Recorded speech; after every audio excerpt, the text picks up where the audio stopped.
She called it a girls' trip, but something felt wrong about the way she said it. My name is Bernard. I'm 37, work in manufacturing quality control at North Peak Engineering here in Denver, and I've been married to Sophia for 8 years. She's a marketing executive at one of the downtown firms, always traveling for conferences and client meetings. Usually, I didn't think twice about her business trips. This time was different. The Brazil announcement came during dinner on a Tuesday. She mentioned it casually while cutting her chicken like she was discussing weekend grocery shopping. 2 weeks in Rio de Janeiro with her college friend Jessica for some kind of wellness retreat. The dates she gave me didn't match the calendar on her phone when I glimpsed it later that evening. Small thing, but it stuck. I'd been feeling disconnected from Sophia for months. She worked late more often, took calls in the other room, and seemed distracted during our conversations. When I asked about her day, she gave short answers and changed the subject. She used to share everything with me, down to office gossip and difficult clients. Now I got polite summaries that felt rehearsed. The night before her Brazil departure, I helped her pack. She'd bought new clothes I'd never seen, expensive lingerie, still with tags attached. When I commented on the pretty dress she was folding, she said it was for the resort's dinner requirements. Fair enough, but she packed like someone planning to impress, not relax. You'll miss me, she said, kissing my cheek at the airport departure gate. Always do, I replied, watching her walk away in heels she normally saved for important client presentations. That evening, I sat in our quiet house and realized something had been bothering me for weeks. Sophia had started working out more, bought new perfume, and spent extra time on her appearance, even for routine errands. She claimed it was about feeling confident at work. But confidence for what? Her performance reviews had always been excellent. I called my brother David that night. He lives in Phoenix with his wife and kids. Far enough away to give honest advice without local complications. Trust your gut, he said after I explained my concerns. If something feels off, there's usually a reason. I didn't want to be the suspicious husband. But I couldn't shake the feeling that Sophia was building a life I wasn't part of. The Brazil trip felt like a test, though I wasn't sure what kind. Sophia and I met at a friend's barbecue 9 years ago. She was funny, ambitious, and had this way of making everyone around her feel interesting. We moved in together after 6 months, married after 2 years, and talked about starting a family by our 5th anniversary. That timeline came and went with excuses about career timing and financial readiness. I built my life around supporting her ambitions. When she wanted to pursue her MBA, I covered more of our expenses and household responsibilities. When she got promoted and needed to travel frequently, I adjusted my schedule to handle everything at home. I believed we were building something together, taking turns investing in each other's success. The first crack appeared about 6 months before the Brazil trip. Sophia started mentioning a new colleague named Carlos, who had joined her firm from their São Paulo office. Carlos this, Carlos that. He had insights about international markets, spoke 3 languages, and brought interesting perspectives to their team projects. She talked about him more than she talked about us. I suggested we finally start trying for children around our 7th anniversary. Sophia said she wanted to wait until her next promotion was secure, maybe another year. Fair enough, but she'd been saying variations of that for 3 years. I was starting to wonder if she actually wanted kids or just wanted me to think she did. Then came the small lies. She said she was working late, but her office building was dark when I drove past around 9:30. She claimed client dinners that lasted until midnight on weeknights. Her phone was always face down now and she'd started taking it with her to the bathroom. 2 months before Brazil, she mentioned that Carlos was helping with a special project that required evening collaboration. They were preparing a presentation for international expansion, she explained, and his experience with South American markets was invaluable. When I mentioned this, she said Jessica wanted to explore the local culture and she was just being a good travel companion. That night, I lay awake thinking about the man I'd become.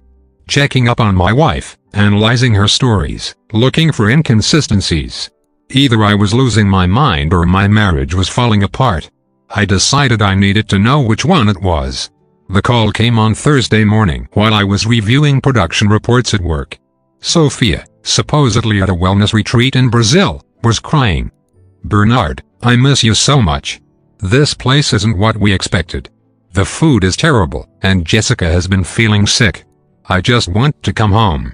Her voice sounded different, forced, like she was performing sadness rather than feeling it. In the background, I heard music and voices that didn't sound like a wellness retreat. They sounded like a restaurant or a cafe. "Where are you right now?" I asked. "In my room. Jessica is sleeping, so I'm trying to be quiet." But the background noise continued. People talking, dishes clinking, what sounded like Portuguese conversations. If she was in her room with a sleeping roommate, why could I hear a busy restaurant? "I hope you feel better soon," I said. "Get some rest." After hanging up, I sat in my office for 30 minutes, staring at nothing. The woman I'd been married to for 8 years had just lied to me while crying about missing me. That wasn't confusion or miscommunication. That was deliberate deception. I walked to my car and drove home instead of finishing my workday. In our bedroom, I looked through Sophia's remaining belongings with fresh eyes. Hidden in her jewelry box underneath earrings she rarely wore, I found a business card for a hotel in Rio de Janeiro. Not a wellness retreat. A luxury hotel in Copacabana. The card had handwriting on the back. Room 837. Can't wait. See, I sat on our bed holding that card for 20 minutes. All the pieces suddenly fit together. Carlos from her office. The mysterious project requiring evening collaboration. The expensive new clothes and lingerie. The careful research about Rio de Janeiro culture and restaurants. Sophia wasn't on a girls' trip to a wellness retreat. She was on a romantic vacation with Carlos. I didn't yell or throw anything. I didn't call her back and confront her. I just felt something inside me go very quiet and very cold. The woman I loved and supported and built a life with was lying in a hotel room in Brazil with another man while calling me to perform missing me. That evening, I made 3 phone calls. First, to my brother David to tell him his advice about trusting my gut had been correct. Second, to a divorce attorney my friend had recommended during his own marital troubles. Third, to a private investigator named Patricia Walsh, whose card I'd kept for 2 years after she'd helped my neighbor document his wife's affair. "I need to know everything," I told Patricia. "And I need proof that will hold up in court." Sophia thought she was playing me. She had no idea that I was about to start playing a much longer game. Patricia Walsh was exactly what I needed. Professional, thorough, and completely emotionless about other people's marital disasters. We met at a coffee shop in downtown Denver the morning after I'd found the hotel card. "Standard adultery documentation runs about $3,000, she said, sliding a contract across the table that covers surveillance, photographic evidence, and a detailed report suitable for divorce proceedings. Your wife returns from Brazil when? Sunday, 6 days from now. Perfect. I can have someone in Rio by tomorrow morning. Brazilian investigators are reliable and American courts accept properly documented foreign evidence." I signed the contract and wrote the check. Part of me felt sick about hiring someone to photograph my wife with another man, but a larger part felt relieved to finally stop pretending everything was fine. Patricia explained the process. Her Brazilian associate would locate Sophia and Carlos, document their activities, and provide timestamped photographs with GPS coordinates. Meanwhile, she'd investigate Carlos's background and any evidence of their relationship in Denver. "One more thing," Patricia said as we prepared to leave. "Don't change your behavior toward your wife when she returns. Act normal, even happy to see her. Let her think her deception worked. Guilty people make more mistakes when they feel safe." Sophia called me twice more from Brazil. Each conversation was more elaborate performance art. She complained about the food, the accommodations, Jessica's ongoing illness, and how much she missed our quiet life in Denver. Every word felt like another small betrayal. Sunday evening, I picked her up at the airport with flowers and a smile. She looked tanned, relaxed, and beautiful. She also looked like a woman who had spent 2 weeks being adored by someone new.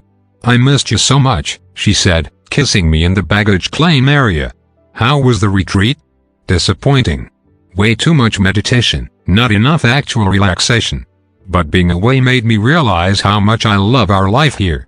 That night, she unpacked while telling me elaborate stories about yoga classes and healthy meals and Jessica's mysterious stomach problems. She showed me a few souvenirs, a bracelet, some coffee, a small carved bird, tourist gifts that could have been purchased anywhere. "I'm exhausted," she said when I moved closer to her in bed. "The travel just wiped me out. Let me recover for a few days." For the next month, Sophia maintained careful distance. She was affectionate, but not intimate, present, but somehow absent. She claimed the Brazil experience had left her feeling introspective and needing space to process everything. She wanted to focus on our relationship, she said. But first, she needed to figure out what she'd learned about herself during the trip. I played the understanding husband perfectly. I gave her space, brought her coffee in bed, and listened to her vague reflections about personal growth and relationship priorities. I even suggested couples therapy if she thought it would help her process whatever she was working through. 3 weeks after her return, Patricia Walsh called with her preliminary report. "Your wife spent 14 days at the Copacabana Palace Hotel with Carlos Santos, age 34, currently employed at her marketing firm. They shared a suite, dined at expensive restaurants, and behaved like lovers on vacation. I have photographs, hotel records, and restaurant receipts. Your wife also visited a medical clinic in Rio on her final day there. The medical clinic detail surprised me." "For what?" "Still investigating, but the clinic specializes in women's health and family planning services." That evening, I watched Sophia cook dinner and wondered what she needed from a family planning clinic in Brazil. The timing felt significant, but I couldn't figure out why. 2 days later, Sophia approached me with new energy and affection. "I've been thinking about us," she said. "About our future. I want to start trying for a baby." Patricia's full report arrived 1 week after Sophia's sudden enthusiasm about starting a family. The truth was worse than I'd imagined. Carlos Santos hadn't just been Sophia's Brazilian vacation companion. They'd been having an affair in Denver for 3 months before the trip. Patricia had security camera footage of them entering and leaving hotels together, credit card records of Carlos paying for expensive dinners while I thought Sophia was working late, and phone records showing hundreds of text messages between them. The Brazil trip wasn't the beginning of their affair. It was their romantic getaway to celebrate something that had been developing for months. But the most devastating revelation was in the medical section of the report. Sophia had visited the clinic in Rio de Janeiro for pregnancy testing and prenatal consultation. According to the Brazilian medical investigator Patricia had hired, Sophia was already pregnant when she returned to Denver. The timeline made everything clear. Sophia had conceived during her 2 weeks in Brazil with Carlos, then returned home to convince me we should start trying for children. She was planning to pass off Carlos's baby as mine. I sat in my truck in our driveway for an hour, reading the report 3 times. Every detail confirmed what I'd suspected but hoped wasn't true. My wife hadn't just cheated on me. She had orchestrated an elaborate plan to trick me into raising another man's child. When I walked into our house, Sophia was making dinner and humming. She looked happy in a way I hadn't seen in years. "How was your day?" she asked, kissing my cheek. "Good. Productive. I've been thinking more about what we discussed about having a baby. I really think we're ready now. Our marriage feels stronger since I got back from Brazil. Like I have better perspective on what matters." I managed to smile and nod. "I think you're right. We should definitely start trying." Over the next 3 weeks, Sophia performed the role of eager future mother perfectly. She researched prenatal vitamins, made appointments with her doctor, and talked constantly about baby names and nursery colors. She was already pregnant, but she was pretending we were just beginning to try. I played my part, too. I expressed excitement about our future family, discussed how we'd rearrange our schedules when the baby came, and even started looking at larger houses in family-friendly neighborhoods. Meanwhile, I was consulting with divorce attorneys and planning how to handle the inevitable pregnancy announcement. Patricia Walsh continued her investigation, gathering evidence about Carlos's visa status, his relationship history, and his financial situation. She also documented Sophia's medical appointments in Denver, where she was undoubtedly confirming the pregnancy she'd already known about. "Your wife is being very careful," Patricia observed during one of our meetings. "She's establishing a paper trail that makes it look like the pregnancy happened after her Brazil trip." "Smart woman." "Too smart for her own good," I replied. 6 weeks after Sophia's return from Brazil, she asked me to sit down for an important conversation. "Bernard, I have incredible news." She was glowing with happiness and excitement. "I'm pregnant. We're going to have a baby." I pulled her into my arms and spun her around the kitchen. "That's amazing. I can't believe it. When?" "The doctor thinks I conceived about 2 weeks ago, so the baby should arrive next spring." 2 weeks ago. Not 6 weeks ago in Brazil with Carlos, but 2 weeks ago in Denver with me.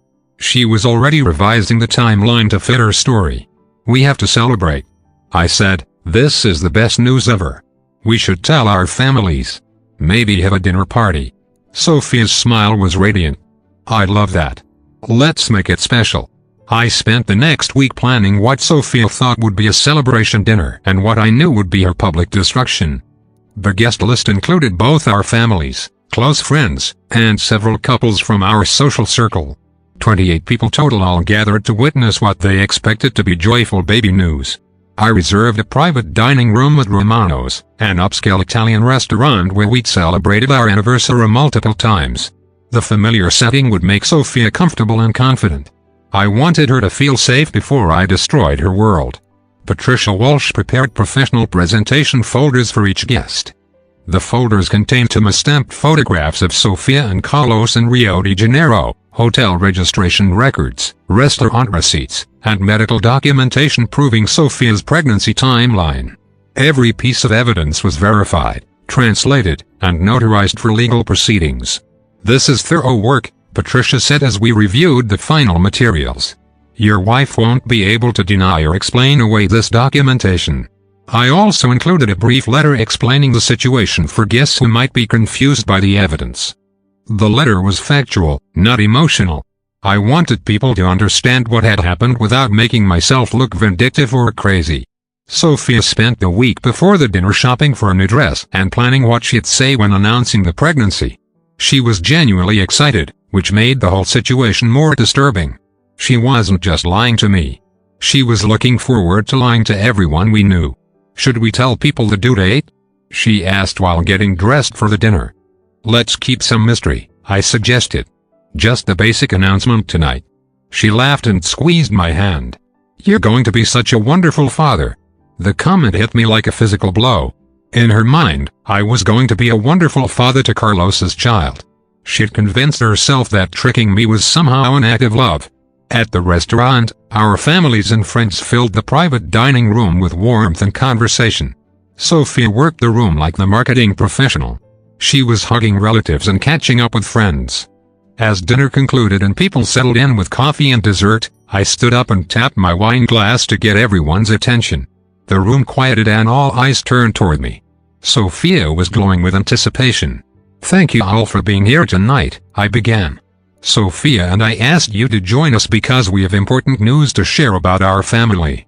Sophia reached for my hand, expecting me to announce her pregnancy and accept congratulations from everyone we loved. Instead, I reached into my jacket and pulled out a stack of presentation folders. "Before we talk about Sophia's pregnancy," I continued, "I think everyone should understand the complete truth about our marriage." The smile started fading from Sophia's face as I began distributing folders to confused guests. "These documents will explain everything you need to know about Sophia's recent trip to Brazil and the real father of the baby she's carrying." The silence in the room was absolute as 28 people opened folders and began examining photographs of my wife with another man. Color drained from Sophia's face as she realized what was happening. The first section shows Sophia and Carlos Santos at the Copacabana Palace Hotel in Rio de Janeiro. I announced calmly. They shared a room for 14 days while she told me she was at a wellness retreat with Jessica. Sophia's mother gasped audibly while staring at a photograph of her daughter kissing Carlos by the hotel pool. My father was reading the hotel registration documents with the focused attention he usually reserved for legal contracts. The medical records in Section 2 prove that Sophia was already pregnant when she returned from Brazil. I continued, "The conception date makes it impossible for me to be the father." "Bernard, stop this," Sophia whispered, but her voice had no strength behind it. The phone records in Section 3 document months of communication between Sophia and Carlos before their Brazil vacation. This wasn't a spontaneous affair. It was a planned relationship. Jessica, Sophia's supposed travel companion, was shaking her head in confusion. "I've never been to Brazil," she said quietly. "Sophia told me you knew about her work trip with Carlos." The room erupted in shocked murmurs as people processed the evidence. Sophia's father was methodically reviewing every document, his face growing darker with each page. My mother was crying silently while David put his arm around her shoulders. "I filed for divorce," I announced. "DNA testing will eventually confirm what these documents already prove." Sophia attempted to trick me into raising Carlos Santos's child. Sophia finally found her voice. "You hired someone to spy on me. You violated my privacy and humiliated me in front of our families. I documented your affair and your attempt to commit paternity fraud," I replied. "Everything in those folders is evidence of crimes you committed against our marriage and our families." She looked around the room at faces filled with shock, disappointment, and disgust. Her own parents wouldn't meet her eyes. "I can explain," she began, but no one was listening anymore. The performance was over. 3 months later, I signed the final divorce papers in my attorney's office. Sophia had agreed to an uncontested divorce after DNA testing confirmed Carlos Santos as the biological father. She'd also agreed to a settlement that left her with minimal assets since adultery and attempted fraud had voided most of her claims to our shared property. The social consequences had been devastating for her. Both our families had cut contact after learning about her systematic deception. Her parents were particularly ashamed that she had tried to trick me into raising another man's child, something they saw as a betrayal of everything they'd taught her about honesty and integrity. Sophia's professional reputation suffered when the story spread through Denver's tight-knit marketing community. Her firm quietly transferred her to a reduced role after clients began requesting different account managers. Carlos had returned to Brazil immediately after the pregnancy became public, leaving Sophia to face single motherhood alone. I moved into a downtown apartment and started rebuilding my life with the friends who'd supported me through the divorce. Most of our mutual friends had sided with me after seeing the evidence, understanding that Sophia's deception went far beyond a simple affair. David called me every week to check on my progress. "You did the right thing," he always reminded me. Painful, but right. I'd started dating again carefully and slowly. Trust would take time to rebuild, but I was learning to recognize red flags I'd ignored during my marriage. The woman I'd been seeing for the past month appreciated my directness about what I'd been through and why honesty mattered so much to me. Sophia faced complete social isolation as news of her affair and pregnancy deception spread throughout Denver's professional and social circles, leaving her without the family support, friendships, or career prospects she had taken for granted while planning her elaborate betrayal. Her attempts to maintain relationships with mutual friends failed as people chose sides based on her documented dishonesty. While her own parents struggled with the shame of having raised a daughter who would attempt such calculated deception, the divorce settlement left her with minimal financial resources to raise Carlos's child alone since the documented adultery had invalidated her claims to shared assets, and Carlos showed no interest in providing support from Brazil, where he'd returned to his previous life. Professional consequences followed her through Denver's interconnected business community, where her reputation for dishonesty made career advancement impossible as the story became a cautionary tale about the dangers of mixing personal deception with professional relationships. Signing those divorce papers in my quiet attorney's office, I realized that exposing Sophia's lies had been painful but necessary to build a life based on actual love and honesty.